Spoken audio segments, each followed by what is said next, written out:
Olá, amigos da Ciscar Loteria, seja muito bem-vindo a mais esse vídeo do nosso canal. Hoje a gente vai estar falando especificamente sobre as espessuras das madeiras no processo de construção de um violão.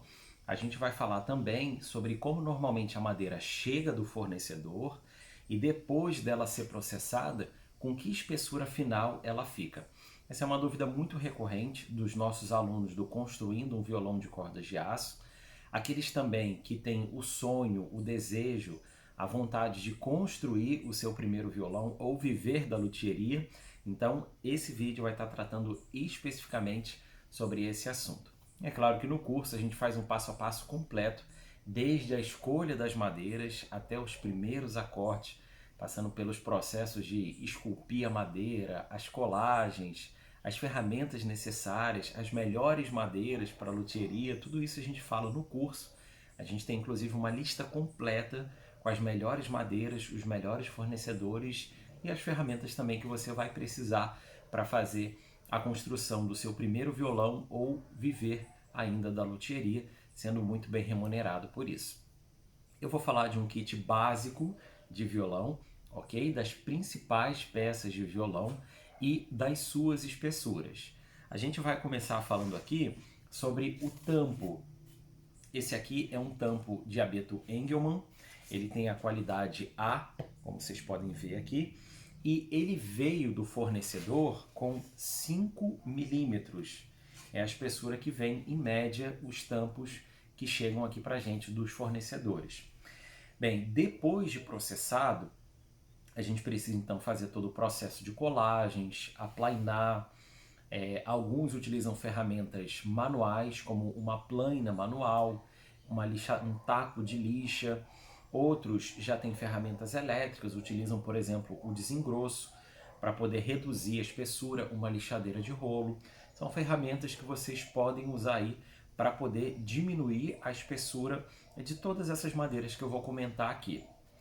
Depois de processada, é claro que vai variar de acordo com o projeto que você deseja, qual é o som que você quer, e muitas vezes o cliente vai determinar tudo isso para você. Aqui na Ciskai, normalmente, os tampos de abeto, como esse aqui, a gente deixa numa espessura entre 2,2 a 2,5 milímetro. Então, esse normalmente é o resultado dos projetos de violões de 6 cordas de aço que a gente constrói aqui. Agora eu vou estar falando um pouquinho dos fundos. Esse aqui, por exemplo, é um fundo de mogno, tá vendo? Ele vem assim sempre do fornecedor, duas partes. E novamente, eles chegam aqui normalmente por volta também de 5 milímetros. Por que os fornecedores deixam essas madeiras com uma espessura maior do que a que chega, que vai ficar finalmente para os violões? Porque se você for armazenar essas madeiras, é melhor que elas realmente estejam com uma espessura um pouco maior para evitar maiores problemas. E também no transporte, é claro que uma madeira com uma espessura maior vai sofrer menos que uma madeira que tem a espessura mais fina. Esse mogno, por exemplo, quando chega aqui com 5 milímetros, a gente também faz o processamento dele, reduz as espessuras da madeira e aí a gente deixa numa espessura final, depois quando vai fazer a colagem do violão, com todos os reforços. Normalmente aqui na luthieria os projetos dos violões são com 3 milímetros. Mas é claro, se o cliente tiver um violão que a prioridade seja a leveza, e aí você pode reduzir um pouco mais, talvez com 2,8.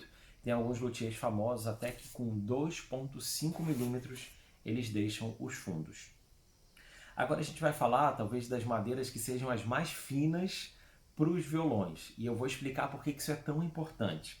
Essas aqui são as laterais dos violões. Eu estou aqui com uma lateral de mogno, é um mogno brasileiro, muito bonito, né?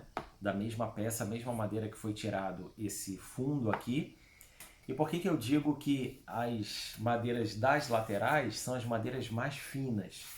É porque essas madeiras, elas precisam de flexibilidade. Naturalmente, você já observou como é que é um violão e ele tem aquelas laterais assim, né, como se fosse uma cintura. Essas cinturas, como é que você chega a esse resultado? Você precisa ter uma madeira fina.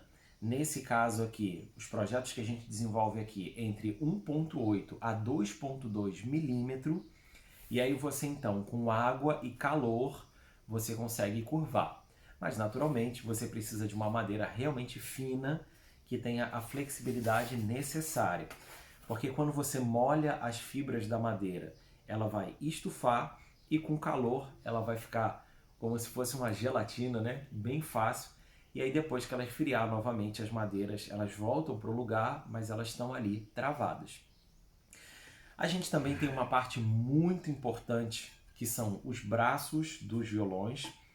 Esse braço aqui é um braço de cedro rosa, que é uma madeira magnífica, maravilhosa, encontrada em vários lugares do Brasil. Normalmente do fabricante, os braços eles vêm com 2 centímetros de espessura, até porque eles podem ser vendidos para guitarras, baixos, violões de nylon, violões de aço. Mas aqui, para violões de aço, normalmente a gente pega do fornecedor ou processa a madeira e deixa ela com 2 centímetros, mais ou menos, 20 milímetros. E a espessura final que um braço de violão de cordas de aço vai ter é por volta aí de 15, 14 milímetros, vai ser a medida final dos projetos que a gente desenvolve aqui. E por último, a última peça que eu vou estar falando, comentando com vocês é uma escala. Essa aqui é uma escala de Jacarandá da Bahia, essa madeira magnífica, sensacional, super sonora que a gente está sempre falando aqui no canal. E normalmente do fornecedor, essas madeiras elas vêm com 10 milímetros, ou seja, 1 centímetro de espessura. A medida final, 7 milímetros é o que a gente deixa. E aí normalmente o braço ele vai ficar aí com 20,5 a 21 milímetros aí a grossura para que tenha um bom conforto, uma boa ergonomia na tocabilidade. Esse foi o vídeo então falando sobre as espessuras. Eu espero que eu tenha ajudado você a responder as suas perguntas, as suas dúvidas, te ajudado aí no seu processo de desenvolvimento, na construção do seu primeiro violão, ou se talvez você quer viver da luthieria. E se você gostou desse vídeo, não esquece de curtir, compartilhar e conhecer também um pouco mais sobre o nosso curso online, que tem ajudado muitas pessoas aí ao redor de todo o mundo a construir violões e realizar esse sonho. Muito obrigado por ter assistido esse vídeo até o final e a gente te aguarda aí no próximo vídeo. Forte abraço!